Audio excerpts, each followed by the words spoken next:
मुस्लिम समाज ने आज ईद का पर्व उत्साह और उमंग के साथ मनाया। ईद की मुख्य नमाज ईदगाह पर हुई, जहां हजारों मुस्लिम भाइयों ने ईद के सजदे में सिर झुकाकर देश में अमन और चैन की दुआएं मांगी।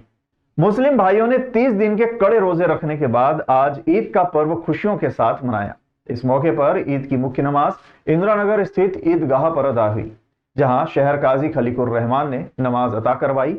इस मौके पर हजारों मुस्लिम भाइयों ने खुदा के सजदे में सर झुकाकर देश में अमन और चैन की दुआएं मांगी। नमाज के बाद मुस्लिम भाइयों ने एक दूसरे से गले मिलकर ईद की मुबारकबाद दी। वहीं जनप्रतिनिधियों और हिंदू भाइयों ने भी ईदगाह पहुंचकर मुस्लिम भाइयों को ईद की शुभकामनाएं दी। शहर काजी ने बातचीत में कहा कि मुस्लिम भाइयों को खुदा ने तोहफे के रूप में ईद का पर्व दिया है।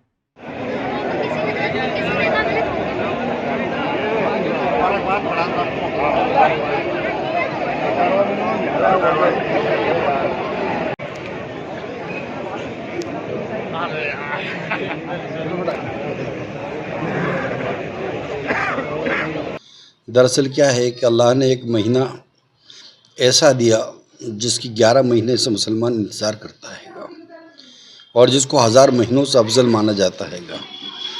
वो महीना रमज़ान का है और अल्लाह ने ख़ास तौर पे इस बात के लिए भी हुक्म दिया है कि जिन लोगों ने पूरे महीने रोज़े रखे हैं उनके इनाम का दिन है, उनका इनाम का दिन है आज। और ऐसी सूरत के अंदर उस इनाम की वजह से ईद के तोहफे ईद की तरीके से उसको दिया गया है, ताकि जो आपने महीने भर मेहनत की है उसको आप उसका रिज़ल्ट ले सकें। बिल्कुल। दूसरी बात यह है कि उस रिज़ल्ट के अंदर सभी तरह के लोग शरीक होते हैं, और ऐसी सूरत हाल के अंदर मुबारकबाद उन तमाम लोगों को जो हमारे यहाँ नहीं बल्कि मुल्क के अंदर रहते हैं, उन सबको ईद की बहुत बहुत मुबारकबाद। और दुआ करता हूँ अल्लाह से इस बात के लिए कि अल्लाह ताला अमन व अमान शहर में, प्रदेश में और मुल्क के अंदर बना हुआ रहे। और सबसे बड़ी चीज़ ये है कि जो गुलदस्ता ये बना हुआ है, जब तक दुनिया कायम है, अल्लाह ताला इसको हमेशा कायम रखे। गंभीर डैम में पिछले साल की तुलना में कम पानी बचा है। शहर के मुख्य जल स्रोत में केवल 700 MCFT पानी शेष है। जल प्रदाय व्यवस्था से महापौर की नाराजगी सामने आई है। गर्मी के तेवर अभी पूरी तरह तेज नहीं हुए हैं और शहर की प्यास बुझाने वाले गंभीर डैम में 700 MCFT पानी ही बचा है। इस हिसाब से डैम 100 दिन भी लोगों की प्यास बुझा नहीं पाएगा, क्योंकि डैम स्टोरेज का पानी उपयोग नहीं किया जा सकता। इस स्थिति को लेकर महापौर मुकेश टेटवाल भी नाराज है। उन्होंने निगम प्रशासन को आचार संहिता में वे क्या कर सकते हैं इसको लेकर पत्र लिखा है, लेकिन उसे तवज्जो नहीं दी गई है। जल प्रदाय को लेकर महापौर परिषद और निगम प्रशासन में टकराव की स्थिति बनी हुई है। इस टकराव में आम लोगों को पेयजल संकट का सामना करना पड़ सकता है। गंभीर डैम में वर्तमान में मंगलवार की स्थिति में केवल 715 MCFT पानी ही बचा है। 100 MCFT पानी डेड स्टोरेज के रूप में ऐसा रहता है जिसका उपयोग पीने के लिए नहीं किया जाता।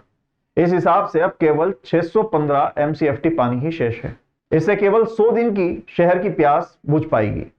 वर्तमान में रोज करीब 6 MCFT पानी की खपत हो रही है, जो गर्मी बढ़ने के साथ ज्यादा होने की संभावना है। पिछले साल डैम में आज के दिन की स्थिति में 759 MCFT पानी था। इस कारण ज्यादा दिक्कत नहीं आई। शहर के अवैध नल कनेक्शन काटने को लेकर भी निगम प्रशासन सख्त कार्रवाई नहीं कर पा रहा है। सूत्रों के अनुसार महापौर टेटवाल ने निगम आयुक्त को पत्र लिखकर जानकारी मांगी थी कि लोकसभा चुनाव आचार संहिता के दौरान वे जल प्रदाय व्यवस्था आदि जरूरी कामों के लिए क्या कर सकते हैं, लेकिन अधिकारियों ने इसे कोई तवज्जो न देते हुए कोई जवाब नहीं दिया। जल प्रदाय को लेकर निगम प्रशासन और MIC में टकराव की स्थिति कई दिनों से बनी हुई है। इसकी शुरुआत उज्जैन उत्तर में सुबह और दक्षिण में शाम को जल प्रदाय करने का निर्णय कलेक्टर और निगम आयुक्त ने किया, लेकिन महापौर और जल कार्य समिति प्रभारी से राय मशविरा नहीं लिया गया। बाद में दक्षिण क्षेत्र में जल प्रदाय का समय सुबह 5:30 की जगह सुबह 7 बजे करने का निर्णय भी बिना MIC से विचार विमर्श किए लिया गया था। रहवासी इलाके में ट्रेंचिंग ग्राउंड, 1 दर्जन से अधिक कॉलोनी के लोग परेशान। जिम्मेदार नहीं दे रहे ध्यान। रहवासियों ने लोकसभा चुनाव बहिष्कार करने की बात कही। उज्जैन के मक्सी रिंग रोड MR5 पर ट्रेंचिंग ग्राउंड मौजूद है जो रहवासी क्षेत्र में स्थित है और लंबे समय से इसे यहां से हटाने की मांग की जा रही है। इस मामले में रहवासियों ने कई बार नगर निगम आयुक्त व महापौर को भी शिकायती आवेदन दिया है। इसके बावजूद भी रहवासियों को समस्या का समाधान नहीं मिल पा रहा है। इस ट्रेंचिंग ग्राउंड से निकलने वाली दुर्गंध और घुटन से लगभग दर्जन भर से अधिक कॉलोनी के रहवासी परेशान हैं और उन्हें बीमारियों का सामना करना पड़ रहा है। कई लोगों को अस्थमा और एलर्जी जैसी समस्या है, बावजूद इसके भी जिम्मेदार ध्यान देने को तैयार नहीं है।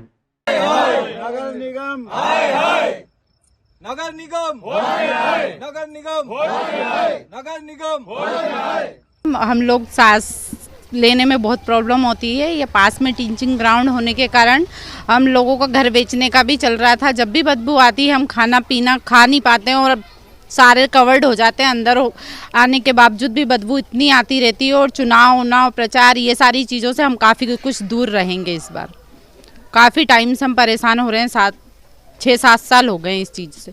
समस्या बस ये धुएं की वगैरह से मतलब बच्चे बहुत परेशान होते हैं, बीमार हो रहे हैं और ये धुएं से मतलब सांस भी नहीं ले पाते, बच्चे खेल भी नहीं पाते और मतलब खाना पीना भी मतलब खाना दुश्वार हो रहा है। तो बताएं हम क्या करें। और पहले भी आए थे, मतलब कुछ भी नहीं हुआ, नेता भी आए थे पहले, तो अब क्या करें आप बताइए। हम क्या करेंगे, आंदोलन करेंगे और आएंगे चुनाव के लिए, हम वोट भी नहीं देंगे तो हम भगा देंगे नेता को। इसका कुछ हल ही नहीं कर रहे तो क्या करें। कचरे का कचरा हटेगा तब भी हम वोट वगैरह भी देंगे और कुछ सोचेंगे कि हाँ भी हमारे लिए कुछ अच्छा करा है यहाँ पे कॉलोनी वालों के लिए। यहाँ पे कुछ सालों से धुओं से बहुत परेशानी हो रही है क्योंकि धुआं इतना ज़्यादा होता है कि सांस लेने में भी तकलीफ़ होती है। आए दिन वोट लेने तो लोग आ जाते हैं लेकिन हम यहाँ पे कोई समस्या का निराकरण नहीं हुआ अभी तक।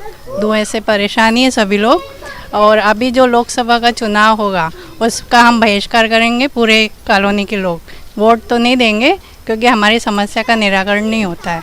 और जो ट्रेचिंग ग्राउंड यहाँ पास में ही है उसी के कारण सारी धुएं की परेशानियाँ आती रहती है हमेशा।